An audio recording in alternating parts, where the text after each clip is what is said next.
Well, good damn afternoon, Americans. Jericho Green here with you once again. Make sure you get inside of the description box. You're going to see a couple YouTube links. What are those? Click them. They're going to take you to my two new YouTube channels. One of them is called Green's House. That's where I sit down with amazing people and hear them tell their very interesting stories.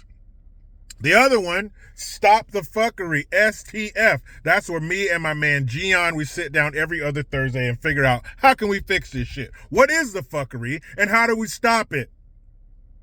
Check those links out, please. So, I saw other people doing this, and then people started hitting me up.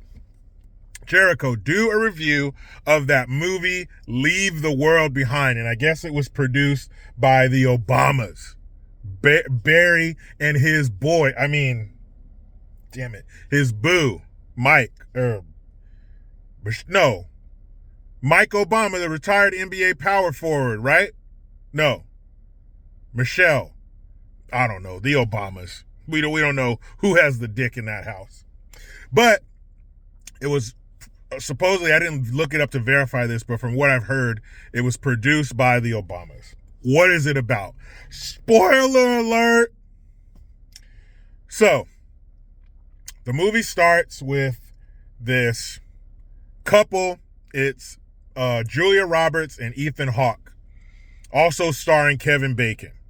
So it starts off Julia Roberts and Ethan Hawke. They're the couple, and he wakes up and his wife is packing some suitcases and overnight bags. He's like, what's going on here? She says, you know what? It's time for a vacation.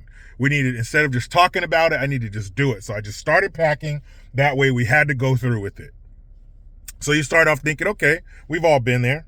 We've all been in situations where, life happens and, you forget to take time away. You forget to take time for yourself and your family to enjoy themselves and reconnect. So that's how it starts. They're going to get an Airbnb and they're going to hang out as a family.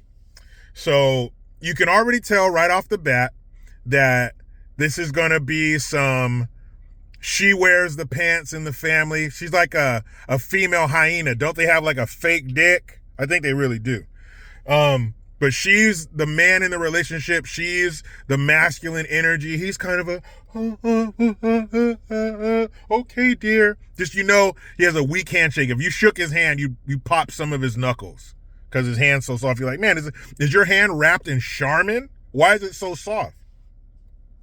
So they take off and they get to the Airbnb, and it starts off like many of the other end of the world 10 Cloverfield, something's happening kind of movies, right? The first, it's the, oh, hey, you got any service on your cell phone? Hold on a second.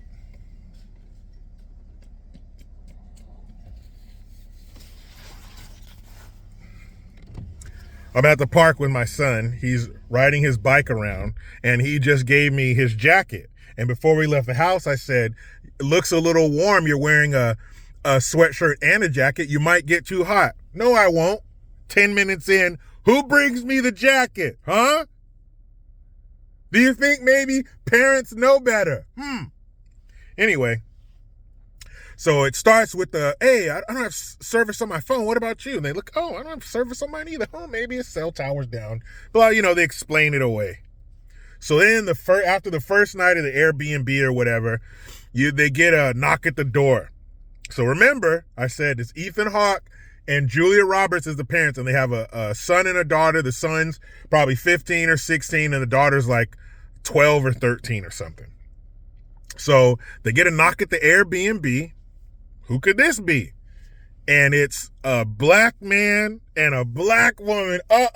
White people, black people, 2023. Where is the racism? Don't worry, we'll find it.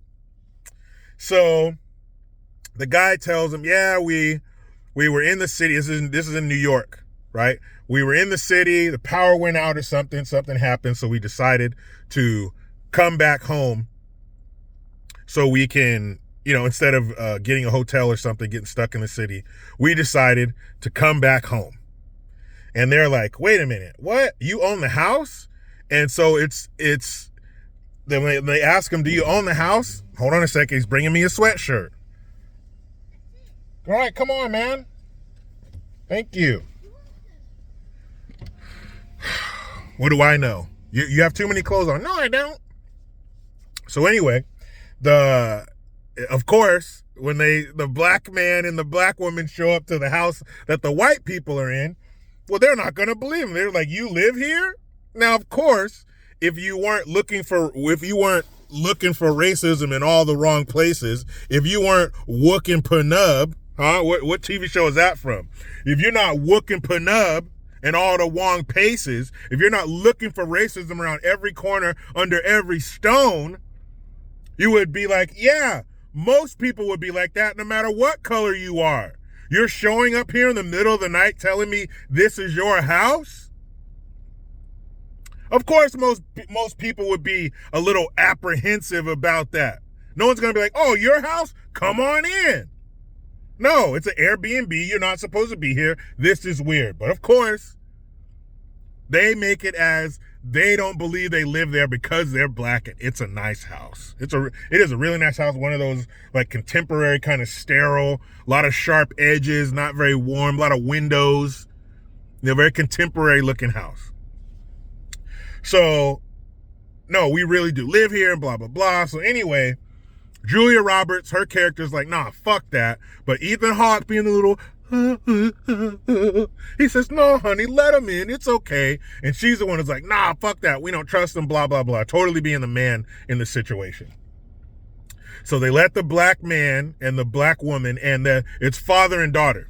It's the father and his daughter. They went to a symphony. They're dressed very nice. He's in like a tuxedo. She's in a gown or, a ball gown or evening gown or some shit. Dressed up very nice.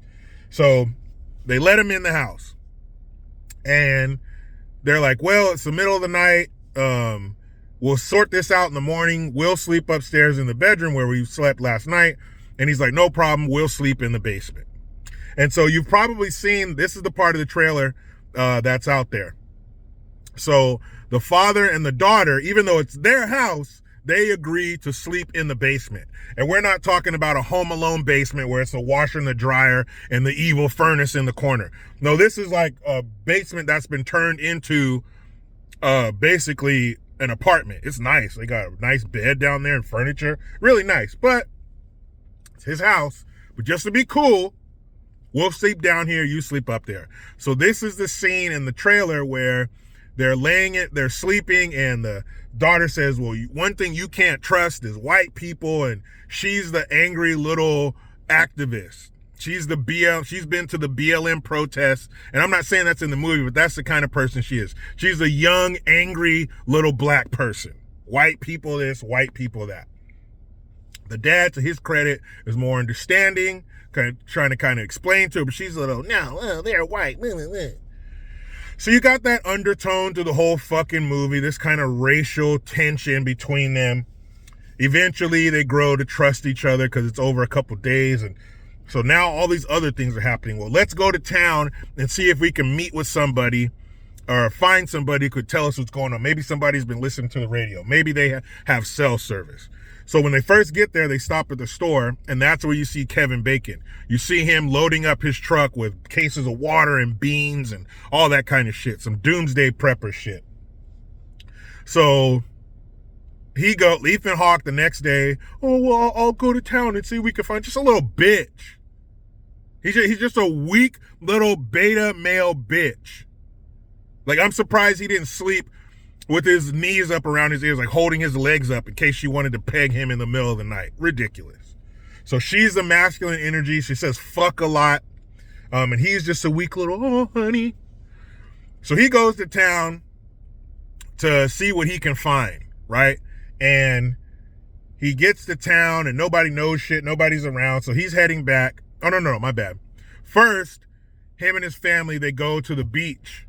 And they're on the beach and they see this oil tanker headed toward the beach, and it's far away, and oh man, wow, it's an oil tanker, never seen one on the beach before, and blah blah blah. And wow, that thing, a few minutes later, it looks like it's getting a little closer. A few minutes later, I think it's coming right at us. Next thing you know, it's coming to the beach. It's going to run aground on the beach. So the people, they run and they scatter, and the oil tanker runs aground. So this is starting to show you that something's going on. Things are breaking down. Obviously, nobody's manning this oil tanker. That's why it ran aground and crashed and all this shit. And so they go back to the house after that, and it's still, that was weird, and blah, blah, blah, all this shit.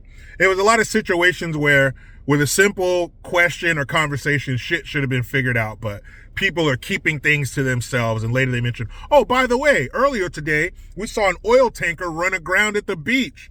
You didn't think that was pertinent information? Shit like that. So they come back to the house, and Ethan Hawke, he leaves to go to town. And he when he's coming back, he looks in the rearview mirror and he sees these red things falling out of the sky. They look like a bunch of red ribbons.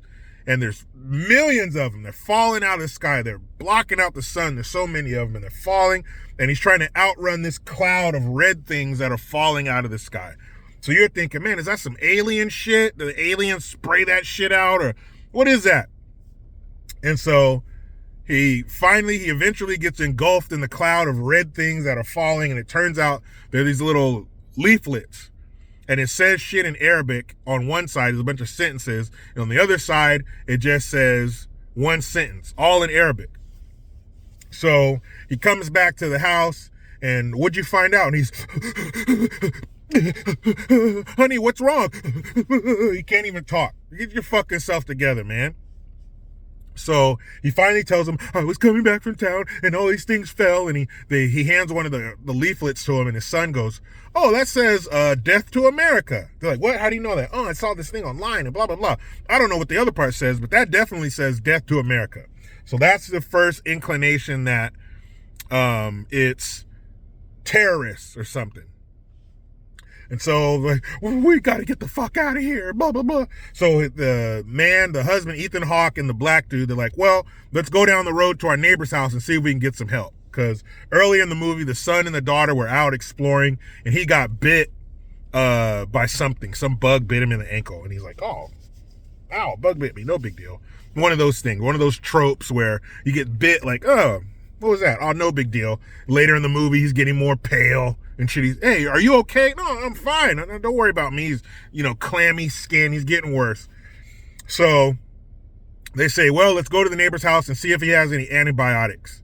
And then they were like, oh, yeah, that's the guy we saw who was loading up a bunch of shit. So maybe he's prepared. Maybe he has medicine and stuff. And it's Kevin Bacon. So the Ethan Hawke and the black guy, they show up to his house. He meets him on the porch with a pump shotgun.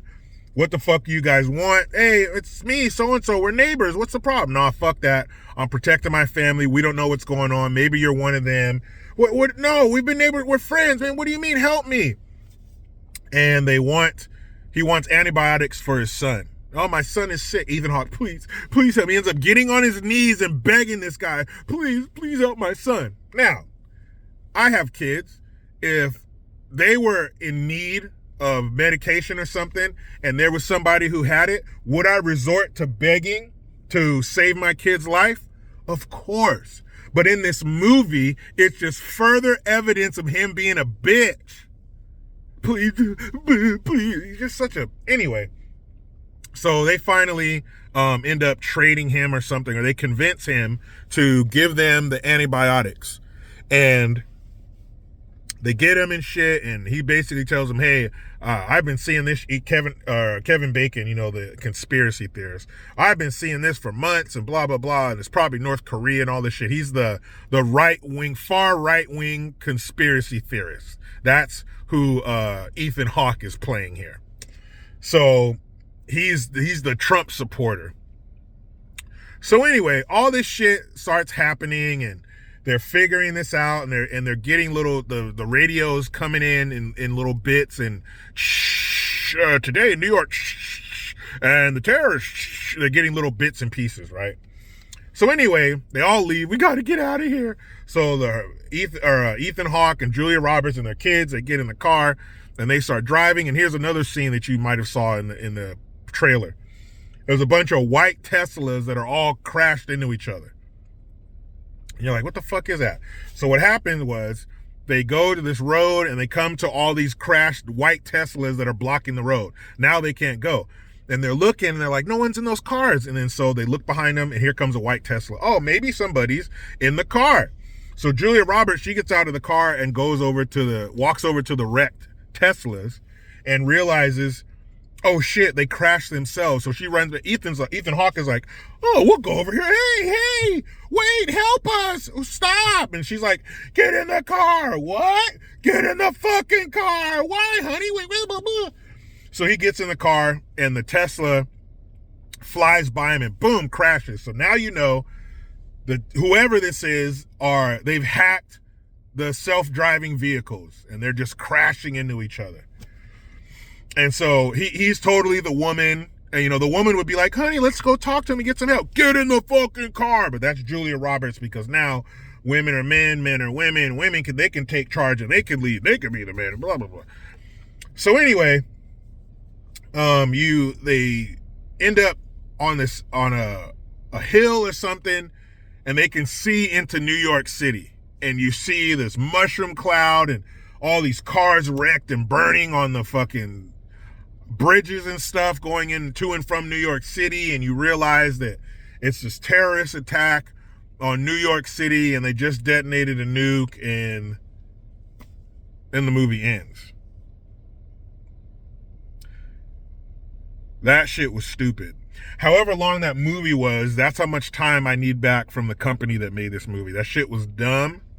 It was packed full, chocked full, jam-packed with woke shit, and throughout the movie, there's this adversarial relationship between Julia Roberts and the black daughter. While the men are out going to Kevin Bacon's house, they're left at home to contend with each other, and they're back and forth and these little snide remarks and, oh, well, I didn't say that. I didn't mean because you're black. And I didn't mean that, that the awkwardness of the white liberal. And no. I didn't mean, I was just saying, your hair. No.